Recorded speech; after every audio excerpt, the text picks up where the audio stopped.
Salut à tous les amis, c'est Aken et j'espère que vous allez bien. Aujourd'hui on se retrouve dans une nouvelle vidéo où je vais vous présenter un fait divers. J'espère que la vidéo vous plaira, vous me direz ça en commentaire. Cette vidéo va concerner la disparition et le destin funeste d'une jeune femme. Si la vidéo vous intéresse, n'hésitez pas à la liker et à vous abonner à la chaîne. Et on est parti pour se plonger dans cette vidéo qui va nous parler du destin tragique de Julie Busquin.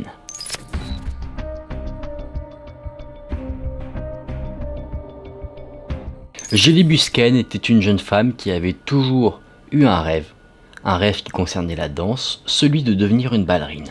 Elle faisait ses études en ce sens, et elle voulait, après avoir fini ses études, ouvrir son propre studio de danse. Elle avait un bon contact avec les enfants, elle les adorait, donc elle voulait leur apprendre sa passion, la danse. Julie était décrite à l'université comme quelqu'un de populaire, qui avait beaucoup d'amis, qui était assez sociable, très apprécié. Et c'est le matin du 20 décembre 1996 que Julie va disparaître. Elle a emmené une amie à 4h du matin à l'aéroport et c'était la dernière fois que Julie a été vue. À 5h30 du matin, un homme qui vivait dans le même complexe d'appartements que la jeune femme a appelé le 911. Il a dit qu'il dormait tranquillement avec sa femme quand il a entendu un cri vraiment très fort qui provenait du parking. C'est pas le seul cri qui a été entendu.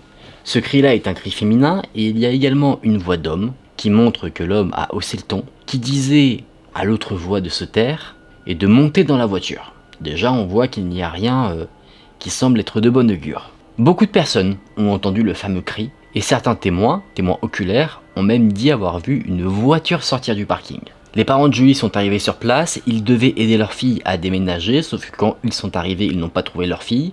Ils ont trouvé des agents de police qui malheureusement les ont informés que leur fille avait disparu. Son véhicule a également disparu, donc la police se met tout de suite en chasse du véhicule et de la jeune femme. Sauf que des découvertes malheureuses ne vont pas être lentes à se faire découvrir. 12 heures seulement après que Julie ait disparu, on retrouve son corps au bord d'un lac. Ses mains avaient été liées avec des lacets de chaussures et elles avaient été attachées derrière son dos. On voyait clairement qu'elle avait été abattue d'une balle venant de derrière la tête. Et ce qui a été remarqué aussi, c'est que Julie avait été abusée. Son pantalon a été retrouvé à quelques mètres de son corps. Et sur ce pantalon, il y avait également de la semence. Semence qui a été envoyée en laboratoire pour voir si on n'aurait pas une correspondance ADN. La police a fouillé la scène de crime, ils ont trouvé des empreintes de pas. Et malheureusement, certaines empreintes étaient quelque peu dissimulées parce qu'il y a beaucoup de vent qui soufflait, ce qui avait camouflé certaines traces.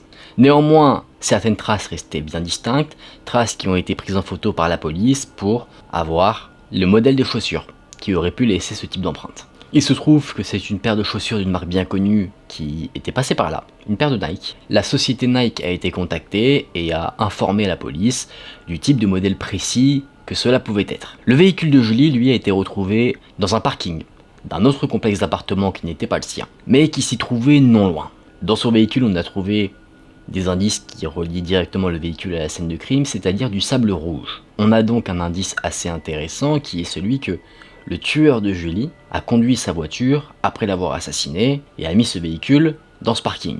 D'autres éléments ont permis de faire avancer l'enquête si on veut, c'est qu'on a remarqué que le téléphone portable de Julie avait disparu ainsi qu'une bague qu'elle portait toujours. On a consulté ses relevés téléphoniques pour chercher un indice et on a vu que le téléphone avait été utilisé après sa mort. Le tueur avait utilisé le téléphone de sa victime pour appeler la météo et un numéro de téléphone hors service. Là, la police coince un petit peu.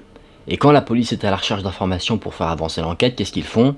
Ils font une annonce. C'est ce qu'ils font, avec une offre à la clé, une récompense de 70 000 $ pour toute information qui permettrait la capture du tueur de la jeune Julie. C'est un mois après le début de l'enquête que la police a reçu un appel. C'est un témoin qui dit avoir croisé le véhicule de Julie. Pas loin du lac où elle a été retrouvée, il a vu la voiture rouge l'a doublé, ça a énervé le témoin, donc le témoin a décidé par énervement de suivre le véhicule pendant un petit bout de temps. Et fort heureusement, ce témoin a une description physique du conducteur à faire. Ce serait un homme hispanique, avec des cheveux longs, noirs, qui ne semblait pas être très vieux.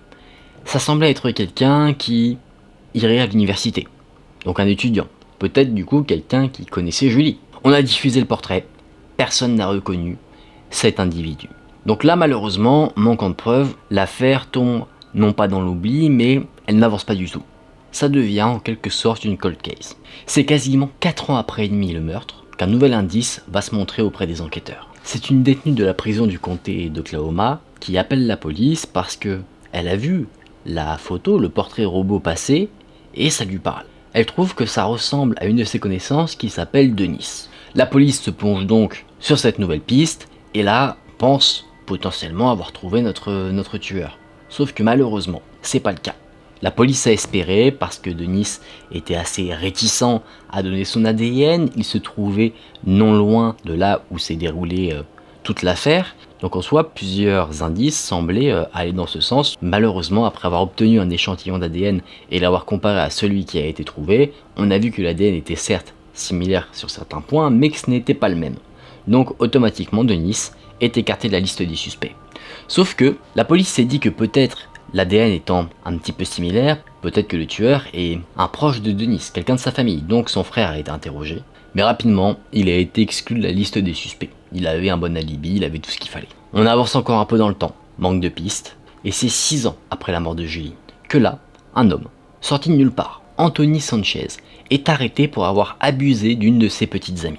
Au moment où il a été arrêté, ce fameux Anthony Sanchez a dû fournir son ADN. Alors que d'anciennes petites amies de l'individu sont interrogées, l'une d'entre elles va dire quelque chose, qui pourrait être anodin, mais devant notre affaire, ça ne l'est pas du tout. Elle dit qu'en octobre 1996, Anthony lui a acheté une paire de Nike, qu'il s'est acheté la même paire pour lui, et devinez quelle était cette paire? Oui, la paire qui correspondait aux empreintes de pas retrouvées près du corps de Julie. Une autre petite amie qui est interrogée, pour voir un petit peu si Anthony était quelqu'un d'assez violent, est-ce que c'était quelque chose qui est arrivé une fois ou pas, etc., cerner un petit peu sa personnalité, et bien l'une d'entre elles va dire que son père et lui avaient une habitude, c'était de tirer avec des fusils dans leur maison. Là on commence à avoir un petit peu les signaux d'alarme dans la tête qui se disent « ding ding, attention, notre tueur c'est peut-être celui-là ». Les enquêteurs obtiennent donc un mandat pour fouiller à la maison, les enquêteurs ne trouvent rien, mais ils découvrent une chose.